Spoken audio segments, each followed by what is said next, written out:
ओम नमो भगवते वासुदेवाय। श्रीमद्भागवत महापुराण की कथा।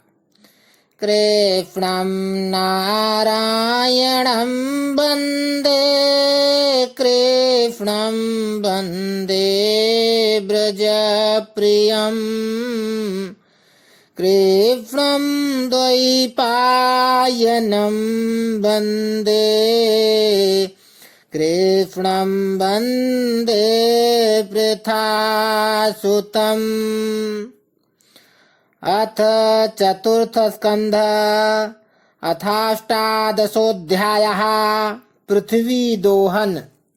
बोलो वृंदावन बिहारी लाल की जय। श्री मैत्रेय जी कहते हैं, विदुर जी, इस समय महाराज पृथु के होंठ क्रोध से कांप रहे थे। उनकी इस प्रकार स्तुति कर पृथ्वी ने अपने हृदय को विचार पूर्वक समाहित किया और डरते डरते उनसे कहा, प्रभो, आप अपना क्रोध शांत कीजिए और मैं जो प्रार्थना करती हूँ उसे ध्यान देकर सुनिए। बुद्धिमान पुरुष भ्रमर के समान सभी जगहों से सार ग्रहण कर लेते हैं। तत्वदर्शी मुनियों ने इस लोक और परलोक में मनुष्यों का कल्याण करने के लिए कृषि, अग्निहोत्र आदि बहुत से उपाय निकाले और काम में लिए हैं। उन प्राचीन ऋषियों के बताए हुए उपायों का इस समय भी जो पुरुष श्रद्धा पूर्वक भली भांति आचरण करता है वह सुगमता से अभीष्ट फल प्राप्त कर लेता है। परंतु जो अज्ञानी पुरुष उनका अनादर करके अपने मनः कल्पित उपायों का आश्रय लेता है, उसके सभी उपाय और प्रयत्न बार बार निष्फल होते रहते हैं। राजन, पूर्व काल में ब्रह्मा जी ने जिन धान्य आदि को उत्पन्न किया था, मैंने देखा कि यम नियमादि व्रतों का पालन न करने वाले दुराचारी लोग ही उन्हें खाए जा रहे हैं। लोक रक्षक आप राज लोगों ने मेरा पालन और आदर करना छोड़ दिया, इसलिए सब लोग चोरों के समान हो गए हैं। इसी से यज्ञ के लिए औषधियों को मैंने अपने में छिपा लिया। अब अधिक समय हो जाने से अवश्य ही वे धान्य मेरे उदर में जीर्ण हो गए हैं। आप उन्हें पूर्वाचार्यों के बतलाए हुए उपाय से निकाल लीजिए। लोकपालक वीर, यदि आपको समस्त प्राणियों के अभीष्ट एवं बल की वृद्धि करने वाले अन्न की आवश्यकता है तो आप मेरे योग्य बछड़ा, दोहन पात्र और दुहने वाले की व्यवस्था कीजिए। मैं उस बछड़े के स्नेह से पिन्हाकर दूध के रूप में आपको सभी अभीष्ट वस्तुएं दे दूंगी।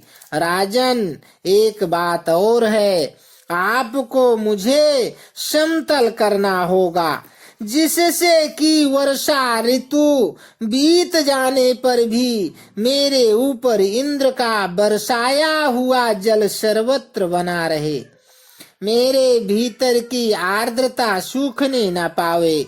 यह आपके लिए बहुत मंगल कारक होगा।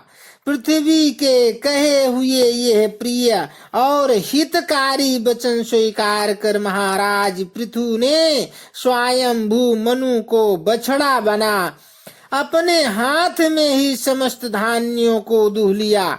पृथु के समान अन्य विज्ञजन भी सब जगह से सार ग्रहण कर लेते हैं, अतः उन्होंने भी पृथु के द्वारा वश में की हुई वसुंधरा से अपनी अपनी अभीष्ट वस्तुएं दूह ली। ऋषियों ने बृहस्पति जी को बछड़ा बनाकर इंद्रिय, वाणी, मन और श्रोत्र रूप पात्र में पृथ्वी देवी से वेद रूप पवित्र दूध दुहा। देवताओं ने इंद्र को बछड़े के रूप में कल्पना कर सुवर्णमय पात्र में अमृत, वीर्य, मनोबल, ओज, इंद्रिय बल और शारीरिक बल रूप दूध दुहा। दैत्य और दानवों ने असुर श्रेष्ठ प्रहलाद जी को वत्स बनाकर लोहे के पात्र में मदिरा और आसो, ताड़ी आदि रूप दुहा। गंधर्व और अप्सराओं ने विश्वावसु को बछड़ा बनाकर कमल रूप पात्र में संगीत, माधुर्य और सौंदर्य रूप दूध दुहा। श्राद्ध के अधिष्ठाता महाभाग पितृगण ने आर्यमा नाम के पितृश्वर को वत्स बनाया तथा मिट्टी के कच्चे पात्र में श्रद्धा पूर्वक कव्य पितरों को अर्पित किए जाने वाला अन्न रूप दूध दुहा। फिर कपिल देव जी को बछड़ा बनाकर आकाश रूप पात्र में सिद्धों ने अणिमादि, अष्ट सिद्धि तथा विद्याधरों ने आकाश गमन आदि विद्याओं को दुहा। किम पुरुषादि अन्य मायावियों ने मय दानों को बछड़ा बनाया तथा अंतर ध्यान होना, विचित्र रूप धारण कर लेना आदि संकल्पमयी मायाओं को दुग्ध रूप से दुहा। इसी प्रकार यक्ष, राक्षस तथा भूत पिशाचादि मांसाहारियों ने भूतनाथ रुद्र को बछड़ा बनाकर कपाल रूप पात्र में रुधिरास शव रूप दूध दुहा। बिना फन वाले सांप, फन वाले सांप, नाग और बिच्छू आदि विषैले जंतुओं ने तक्षक को बछड़ा बनाकर मुख रूप पात्र में विष रूप दूध दुहा। पशुओं ने भगवान रुद्र के वाहन बैल को वत्स बनाकर वन रूप पात्र में तृण रूप दूध दुहा। बड़ी बड़ी दाढ़ों वाले मांस बच्ची जीवों ने सिंह रूप बछड़े के द्वारा अपने शरीर रूप पात्र में कच्चा मांस रूप दूध दुहा तथा गरुण जी को वत्स बनाकर पक्षियों ने कीट पतंगादि चर और फलादि अचर पदार्थों को दुग्ध रूप से दुहा। वृक्षों ने वट को वत्स बनाकर अनेक प्रकार का रस रूप दूध दुहा और पर्वतों ने हिमालय रूप बछड़े के द्वारा अपने शिखर रूप पात्रों में अनेक प्रकार की धातुओं को दुहा। पृथ्वी तो सभी अभीष्ट वस्तुओं को देने वाली है और इस समय वह पृथु जी के अधीन थी, अतः उससे सभी ने अपनी अपनी जाति के मुखिया को बछड़ा बनाकर अलग अलग पात्रों में भिन्न भिन्न प्रकार के पदार्थों को दूध के रूप में दू लिया। कुरुश्रेष्ठ विदुर जी, इस प्रकार पृथु आदि सभी अन्य भोजियों ने भिन्न भिन्न दोहन पात्र और वत्सों के द्वारा अपने अपने विभिन्न अन्न रूप दूध पृथ्वी से दुहे। इससे महाराज पृथु ऐसे प्रसन्न हुए कि सर्व काम दुहा पृथ्वी के प्रति उनका पुत्री के समान स्नेह हो गया और उसे उन्होंने अपनी कन्या के रूप में स्वीकार कर लिया।